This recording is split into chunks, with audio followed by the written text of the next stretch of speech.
होती अंदर की यात्रा, एक होती बाहर की यात्रा। हमने बाहर की यात्रा विज्ञान ने कराई है और आज भी जो भी युग चल रहा है सब विज्ञान का युग है। हम सब कुछ बाहर से देख रहे हैं। हम स्वस्थ भी किसे मानते हैं? हम सोचते हैं शरीर स्वस्थ है तो स्वस्थ है। हमारे आचार्यों ने सहस्रनाम हो, कार्तिक अनप्रेक्षा हो, सब में कहा है स्वस्थ वो है जो स्वयं में स्थित है। जो स्वयं में स्थित है, स्वास्थ्य का पता नहीं चलता, बीमारी का पता चलता है। आपके सिर में दर्द हो तो सिर का पता चलता, वरना जिंदगी भर सिर है साथ में। कब धन्यवाद देने आते हो? गले में टॉन्सिल हो जाए तो पता चलता है कि गला कोई चीज थी। जब तक बोल रहे थे तो धन्यवाद देने आते हो। जब तक पैर चल रहे थे तब तक कभी ख्याल आया कि पैर हैं? जिस दिन पैर टूट जाए उस दिन याद आता है कि कितनी मूल्यवान चीज थी। जब तक रोटी आराम से पच रही है तब तक याद आता है कि भगवान तूने भी क्या मशीनरी दी है।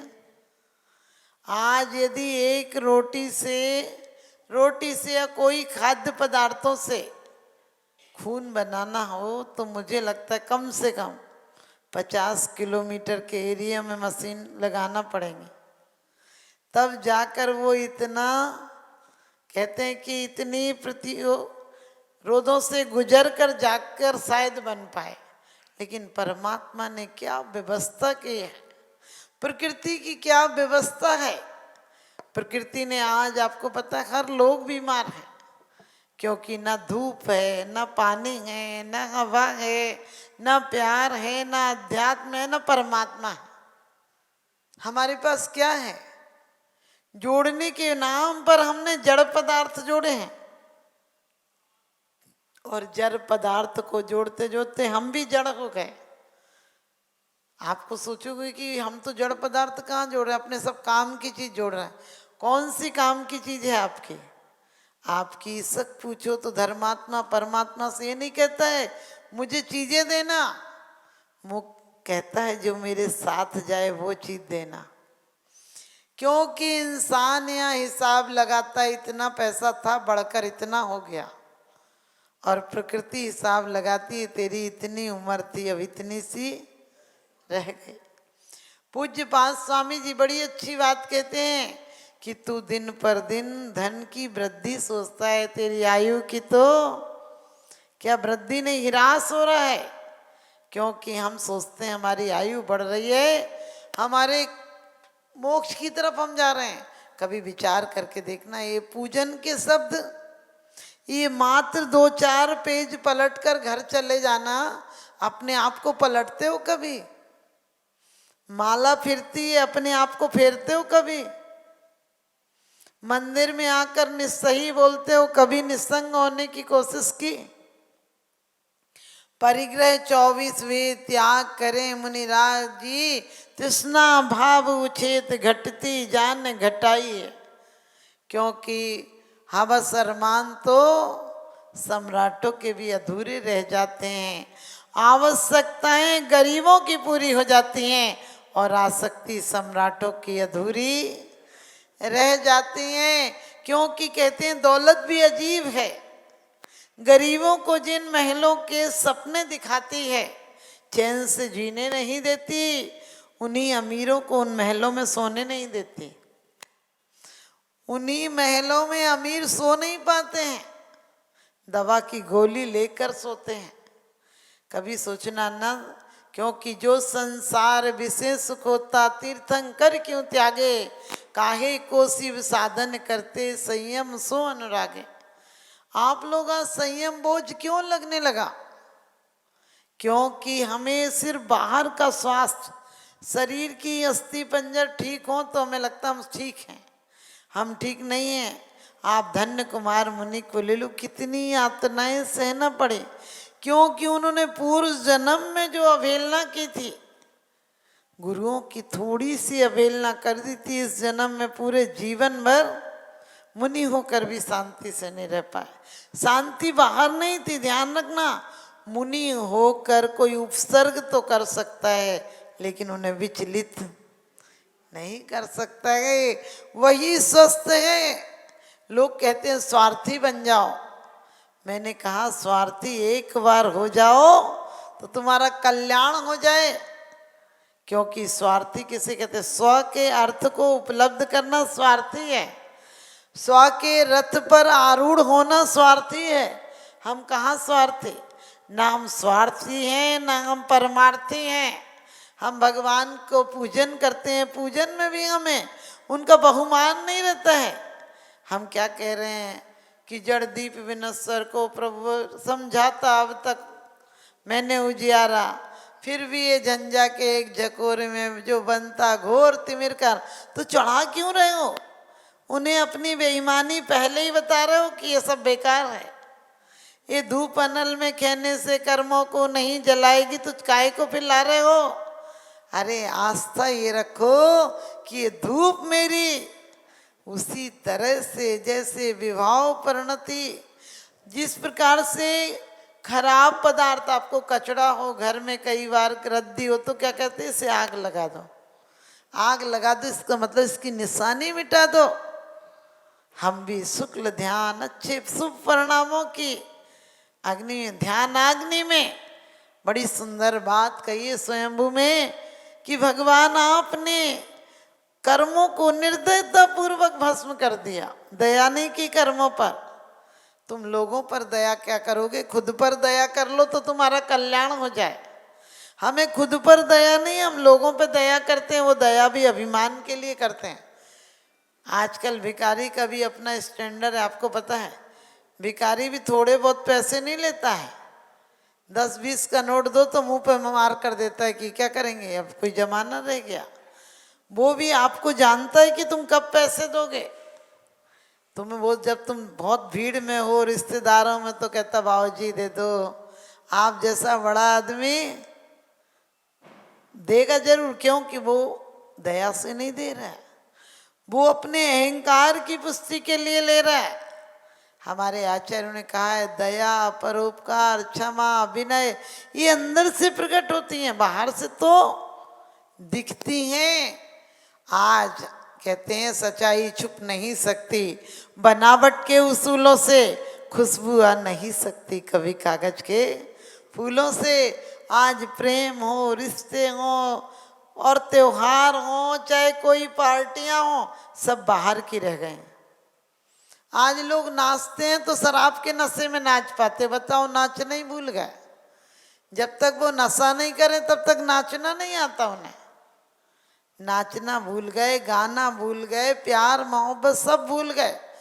आप जाते हो ऐसे जैसे कठपुतली मोम की खड़ी हो, ऐसे जाकर इतनी तुम्हारा वो लहंगा उठाने को हमें लगता है झाड़ू लगाने का जिम्मा है कि लहंगा है। वो आफत है क्या? 2-4 लोग तो आप आहित जैसा, तुम्हें जैसे लूले लंगड़े हो गए हो, चल नहीं पाता ना बूढ़ा आदमी, तो उसके साइड से हाथ पैर पकड़ो, ऐसे उसके लहंगे तक पकड़ने वाले लोग चाहिए। हद हो गई। कपड़े तो कम से कम ऐसे पहनो कि तुम्हें स्वतंत्रता दिलाएं। कपड़ों की भी परतंत्रता हो गई।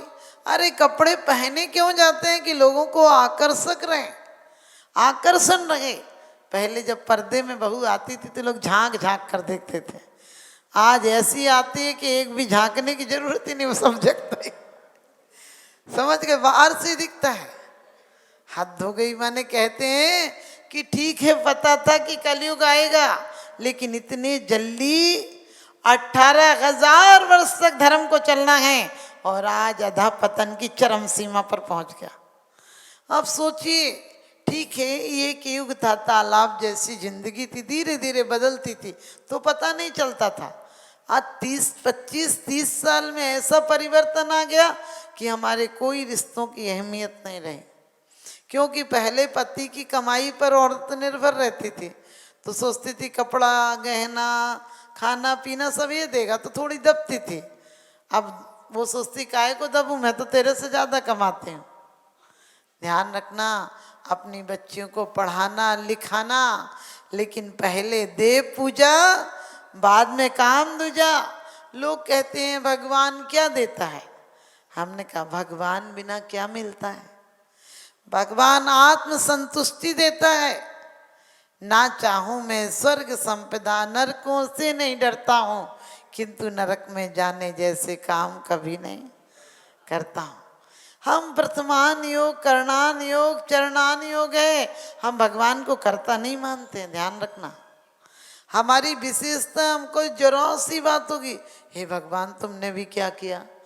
अरे ये सोचो कि परमात्मा तुम्हारा शासन मिला गए, हमें विवेक की आंख खुली है कि जो हम करके आए थे वही मिलेगा, लेकिन अब हम जो करके जाएंगे वो इतना सुंदर मिलेगा कि भवभ्रण की पद्धति ही नष्ट हो जाएगी।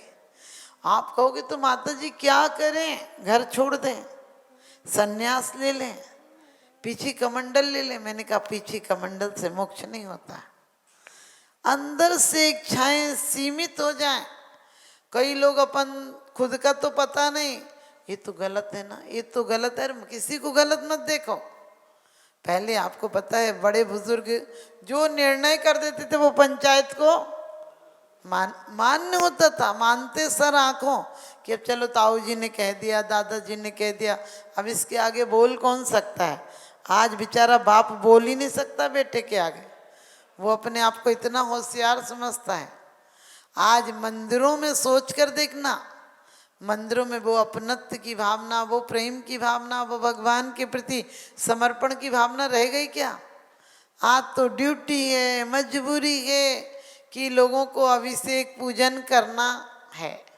कई बार तो कहते लोग कहते नियम लिया है तो जानना पड़ता है।